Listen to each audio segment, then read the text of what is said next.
Hi guys, and welcome to another edition of Darkwood Bushcraft. This is Zeus, and today I'm going to talk to you about the gear that we use when we go off out for an overnighter in the woods.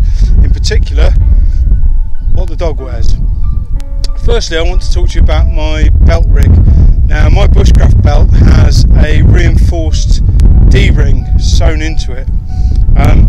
And I use a carabiner clip on the end of his lead, so I can have hands free when we're travelling and there's livestock and he needs to be kept on a lead. As you can see, he can't go anywhere.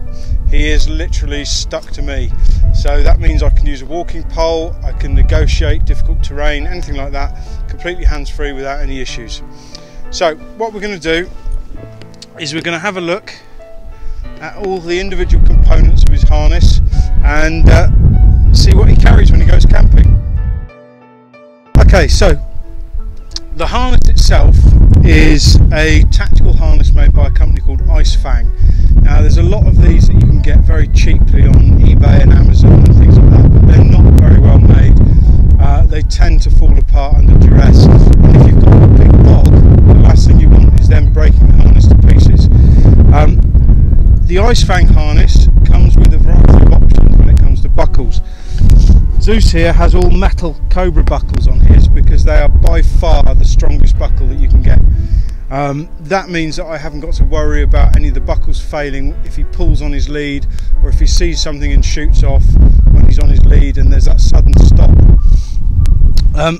Talking of which, the lead that I use is a military training lead that has a nice close-up loop so I can keep him under control, but also when he's on a long lead we've got this bungee section of it, so you don't get that snap if he suddenly lunges off. It takes a bit of that away and shock absorbs a little bit, and also gives him a little bit of resistance so that he realises he's on the lead and he'll back off.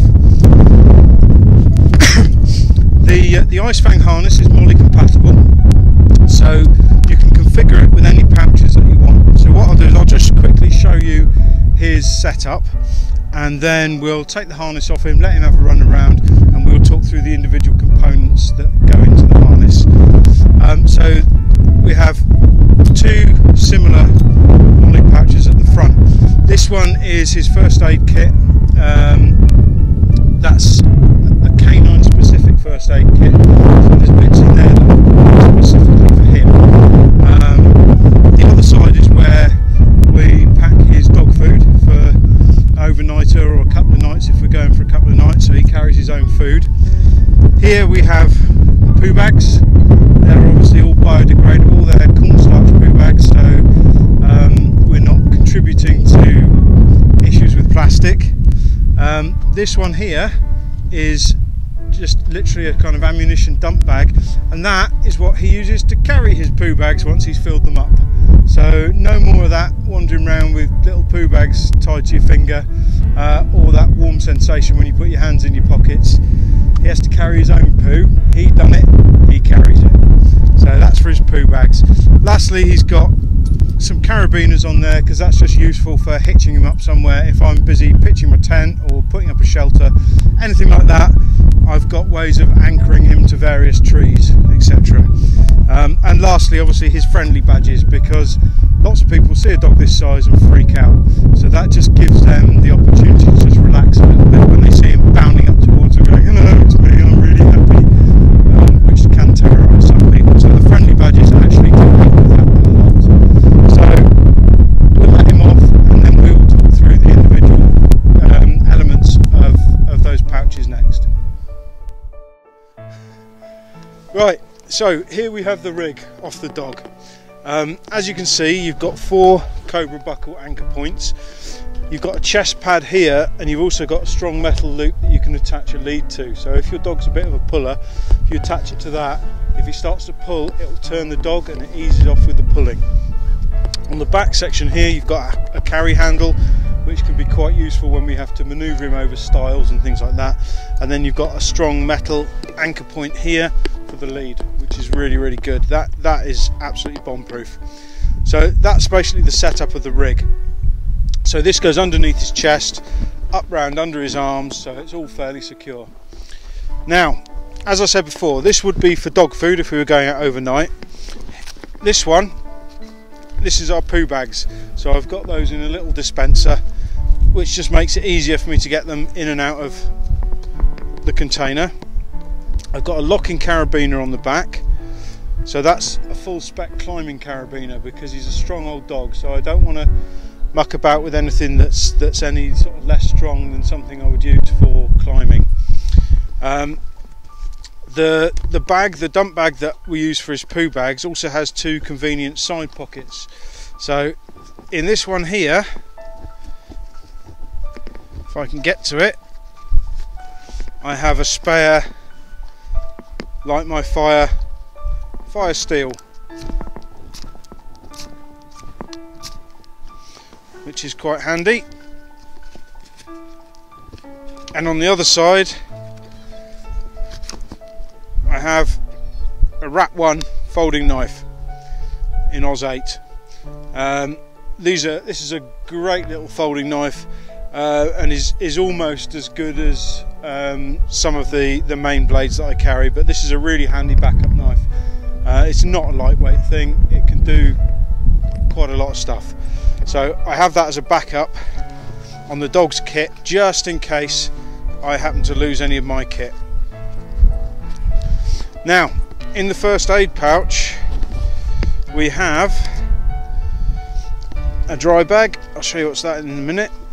We've got shears, blunt-ended shears, just because he's quite a woolly dog and sometimes getting stuff out of his fur can be quite tricky. Also, if he has an injury or anything like that and we need to trim the area, then the shears will do it. And I have some rinsing saline solution, so again, if we need to wash down a cut or anything like that, we've got sterile solution to do that with. I've also got in here a small tin with a reflective surface, and in here we have iodine swabs, so you literally snap those and it puts the iodine into the swab at the end. You can then use that to clean wounds. We have a non-woven triangular bandage, and we have an emergency blanket. No trouble. Yes, I know. So they're all kept in the tin. The tin's also quite useful if I need to give them a drink of water or anything like that. I've got a little container that I can use to put some water in.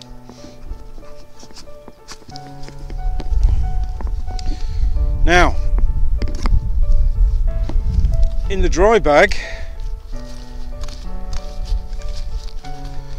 we've got cohesive bandage. This is ideal for animals. It's very stretchy, sticks to itself, so if he does get an injury, especially on a paw or something like that, it's very easy to wrap him up with this stuff, and it's really resilient. We've got micropore tape, again for dressing wounds. We have a miniature first aid kit including super glue, tick combs, burns gel, and some bits and pieces for me as well. So there's a minor injuries first aid kit there for me, should I need it and should I be away from my main kit. I always carry a first aid kit anyway, but it never hurts to have a backup. And finally we have a torch with a lantern on the side as well, so we have that can be clipped into the molly if I need to have some sort of light signal on him. We've got that, and we've got a lighter, so we've got another source of fire if we need it. So that's essentially the kit that the dog carries. Like I say, mostly it's only when we do overnighters. When he goes out just for a day, he normally has a different harness. He doesn't carry any of this stuff, but for overnighters it doesn't hurt him to carry a bit of his own gear. So it's something to bear in mind if you're taking your dog out into the woods. Happy trails.